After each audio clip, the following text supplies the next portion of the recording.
Guys सबसे पहले मैं आपको मेरे मार्क्स शो कर देता हूं, क्योंकि हमें इसी चीज की जल्दी रहती है कि कितने नंबर आए हैं, कितने नंबर बढ़े हैं, कितने घटे हैं। बाकी चीजों पे डिस्कशन बाद में करते हैं। तो ये सीआईएसएफ की ऑफिशियल वेबसाइट है। यहाँ पे आप अपनी डिटेल डाल के नंबर आप अपने चेक कर सकते हैं। तो नाम डालते हैं और यहाँ गाइज ये जो फादर्स नेम और डेट ऑफ बर्थ है इनको मैं हाइड कर रहा हूँ। और अब इस कैप्चा डाल देते हैं और सबमिट करते हैं। तो गाइज यहाँ पे आप देख सकते हो कि मेरे जो मार्क्स है वो 88 है। यहाँ पे नॉर्मलाइज्ड स्कोर है वो 88.1056 है और इसकी जो जनरल की कट ऑफ है वो 79.94 है। तो गाइज और बाकी कैटेगरी की कट ऑफ है वो आप यहाँ पे देख सकते हैं। तो मेरे नंबर है वो फाइनली नॉर्मलाइज जो स्कोर है वो 88.1056 नंबर बने हैं। तो अब मैं आपको बताऊंगा कि मेरे जो रो स्कोर है वो कितने थे और रो स्कोर के बाद बर्थडे कितने हैं। तो देखिए गाइज आपको पता होगा कि जो सीआईएसएफ का एग्जाम हुआ था ये 3 हुआ था। इसके बाद इसकी जो पहली बार आंसर की आई थी उसमें क्या है कि कुछ एरर था, कुछ क्वेश्चन है वो गलत थे। और उसके बाद क्या हुआ कि फाइनल आंसर की आई जिसमें कुछ स्टूडेंट के नंबर बढ़े, कुछ के थोड़े बहुत गलत भी हुए। तो मैं आपको दोनों के मार्क्स है वो यहाँ पे शो कर देता हूँ। तो यहाँ पे देखिए गाइस जब पहली बार आंसर की आई तब मेरे रो स्कोर है वो 86 मार्क्स थे। 86 मार्क्स थे पहली बार आई थी। और जब फाइनल आंसर की आई तब मेरे 88 मार्क्स हो गए, यानी 2 नंबर का मेरे इंक्रीज हुआ था। जो रीजनिंग के 2 क्वेश्चन थे वो मेरे पहले उन्होंने गलत मान रखे थे, बाद में क्या वो सही हो गए थे। तो गाइज 88 मार्क्स है मेरे वो फाइनल आंसर के बाद आए थे। और अभी इसका रिजल्ट आ गया। तो अभी आप देख सकते हैं कि नॉर्मलाइजेशन के अंदर मेरा कितने मार्क्स बढ़ा है। तो आप देख सकते हैं 0.1.05 इतना ही मार्क्स है वो मेरे इंक्रीज हुए हैं, तो ज़्यादा वो इंक्रीज नहीं हुए हैं। तो अभी गाइज ये जो 88 नंबर मेरे जो रो स्कोर नंबर थे इनको मैं ब्रेकआउट कर देता हूं कि ये मेरे मैथ में कितने थे, रीजनिंग के, इंग्लिश में और जो जीके इसमें कितने कितने मार्क्स थे। तो यहाँ पे आप देख सकते हो कि जो फाइनल आंसर की आई थी उसके बाद फाइनल आंसर के बाद मेरे जो मैथ में नंबर थे वो 25 में से 25 थे, 25 आउट ऑफ 25। और रीजनिंग में भी 25 में से 25 थे। इंग्लिश में 25 में से मेरे 21 मार्क्स थे और जीके में मेरे 17 मार्क्स थे। तो यहाँ पे टोटल मार्क्स है मेरे वो 88 है, वो रो स्कोर बना था। और फाइनल स्कोर है वो आप अभी कार्ड में आपने देख लिया है।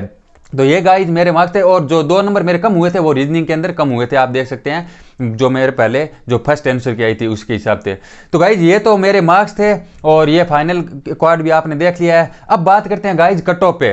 तो देखिए गाइज मैंने पहले भी एक वीडियो बनाया था जब इसकी जो फर्स्ट बार आंसर की आई थी उस टाइम मैंने एक वीडियो बनाया था जिसमें मैंने कट ऑफ है वो बताई थी। तो यहाँ पे ये वीडियो बनाया था, इसको आप डिस्क्रिप्शन में लिंक दिया हुआ है, आप जाके आप देख सकते हो कि मैंने उस टाइम क्या बताया था और क्या नहीं। फाइनल मैंने कट ऑफ भी बताई थी और जो इसकी टाइपिंग की कट ऑफ है वो भी बताई थी। मैंने जनरल की कट ऑफ बताई थी 78 से लेकर 82 के बीच ये कट ऑफ बताई थी। और ओबीसी की बाकी कट ऑफ आप देख सकते हो उस वीडियो में मैंने बताई थी। और यहाँ पे ये आप देख सकते हो कि ये कट ऑफ मैंने बताई थी।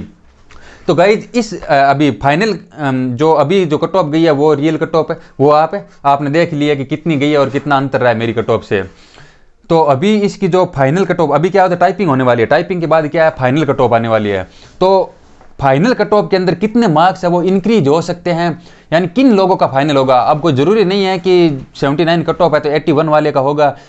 तो इसमें कितने मार्क्स तक इंक्रीज हो सकते हैं। तो मुझे लगता है कि गाइज इसकी जो फाइनल कट ऑफ है वो इस प्रकार रहने वाली है। इस बार इसकी जो फाइनल कट ऑफ है इस बार इतनी रहने वाली है, क्योंकि अभी टाइपिंग होनी बाकी है, कुछ स्टूडेंट टाइपिंग में भी बाहर होंगे। और फाइनल कट ऑफ है ये अलग अलग कैटेगरी की मैंने यहाँ पे डाल दिया, आप देख सकते हो कि इसकी क्या कट ऑफ है वो फाइनल जाने वाली है। और गाइज एक चीज़ मैं आपको बताता हूँ कि बहुत सारे स्टूडेंट ने क्या हिंदी मतलब जो सब्जेक्ट है ना वो हिंदी किया था वहाँ पे, और मैंने ना वो इंग्लिश की थी, क्योंकि मैंने सीजिल की भी तैयारी कर रखी है गाइज। सीजिल में भी अच्छे स्कोर हैं, सीएचएसएल का भी मेंस वगैरह ये भी है मेरे एग्जाम में। और जो सीजिल की मैंने तैयारी कर रखी थी, इसी वजह से मेरे मैथ में पूरे नंबर है, रीजनिंग में पूरे है और इंग्लिश में भी ठीक है, चिल्ली मिस्टेक हो गई। लेकिन जीके तो आपको पता है कि सभी का डामाडोल ही रहता है। तो अब बात करते हैं गाइज इसकी मार्क्स डिक्रीज क्यों हुए। अब मैं आपको इसका रीजन बताता हूं कि मार्क्स है वो डिक्रीज क्यों हुए। यानी हमेशा नॉर्मलाइजेशन होता है ना, तो ज़्यादा कर क्या होता है कि नंबर बढ़ते हैं, यानी एक एवरेज मार्क्स ले लेते हैं और उसके बेस पे नंबर या तो बढ़ा देते हैं, किसी के 2 बढ़े, 4 बढ़े, 6 बढ़े, इस प्रकार नंबर बढ़ते हैं। तो ये 3 शिफ्ट के अंदर एग्जाम हुआ था। तो इन्होंने क्या किया, आपको पता होगा कि सीजिल का जो पता तो आपको शायद हो या ना हो, लेकिन सीजिल का मैं तैयारी कर रहा हूँ, मैं ध्यान रखता हूँ कि सीजिल का जो 2019 का जो गाइस रिजल्ट आया था उसमें बहुत सारे स्टूडेंट के नंबर है वो डिक्रीज हुए थे। और ये क्यों हुआ और किन को फायदा हुआ था उस टाइम गाइस, जिनके नंबर मैथ में 200 में से 185 या 190 मार्क्स थे, उनके तो नंबर बड़े थे, लेकिन 185 से जिनके मार्क्स कम थे, जिनके 180 थे, 182 थे, उनके नंबर है वो डिक्रीज हुए थे। ये किस कारण हुआ था? ये तो गाइज उनका जो फॉर्मूला होता है वो तो खुद ही जानते हैं। और ये उन्होंने क्या किया था, एवरेज मार्क्स निकाले थे, यानी 6 शिफ्ट के अंदर हमारा एग्जाम हुआ है, 6 शिफ्ट के अंदर 3 दिन एग्जाम चला था, 6 शिफ्ट के अंदर एग्जाम हुआ है, उसमें क्या है उन्होंने एवरेज मार्क्स लिए थे, एवरेज मार्क्स से कंपेयर करके फिर उनका जो फॉर्मूला रहता है उसी के हिसाब से गाइज वो नंबर डिक्रीज और इंक्रीज उन्होंने किए थे। तो इसमें भी सीआईएसएफ में भी जिनका ज़्यादा मार्क्स थे, देख मेरे मार्क्स आप देख सकते हैं 88 मार्क्स है, तो मेरे मार्क्स है वो डिक्रीज नहीं हुए, 0.1 बढ़े ही हैं। और जिनके 85 मार्क्स थे, बहुत सारे स्टूडेंट जिनके 84 है, 83 है, उनके 5 नंबर 6 नंबर डिक्रीज हो गए, 85 से 77 हो गए। तो गाइज इस प्रकार डिक्रीज हुआ है, लेकिन इसका फॉर्मूला उनका खुद का ही है कि वो किस प्रकार अप्लाई करते हैं, और ऐसा होता है बहुत सारे एग्जाम में भी ऐसा होता है, तो इसमें कोई ऐसी बात नहीं है। बहुत सारों को बुरा तो लगा होगा, लेकिन क्या करें अब।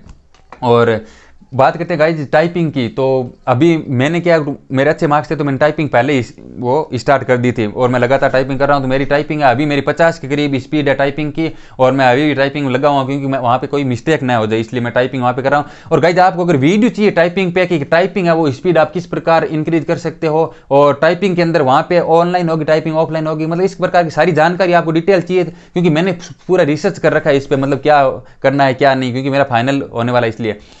तो आप देख सकते हो कि आपको मैं इसके बारे में अगर आपको चाहिए तो आप कमेंट करके मुझे बता देना कि कितने क्या है, और इसका वीडियो बनाना है नहीं बनाना है। और फिर बात करते हैं गाइस इसका, जो अगर मेडिकल का भी आपको वीडियो चाहिए तो वो भी मैं बना दूंगा, क्योंकि मेडिकल मैंने ऐसे जो SSC CPO SI Delhi police SI का होता है वो मेडिकल मैंने दिया हुआ है, तो उसके ऊपर भी ये आपको वीडियो आपको बता दूंगा कि सीआईएसएफ में मेडिकल किस प्रकार होगा और किन चीज़ों पर ध्यान देना और क्या क्या चीज़ वहाँ पे मतलब हो सकता है, किस प्रकार का होता है, तो इसके बारे में बता दूंगा। तो गाइज आपके कितने मार्क्स आए हैं, आप कमेंट बॉक्स में अपने मार्क्स है वो जरूर शेयर करें, और आपकी इस पे क्या प्रतिक्रिया, आप क्या अपनी राय देना चाहते हैं, क्या सुझाव, मतलब आपको क्या लगता है, आप कमेंट बॉक्स में कमेंट करके जरूर बताएं। Thank you.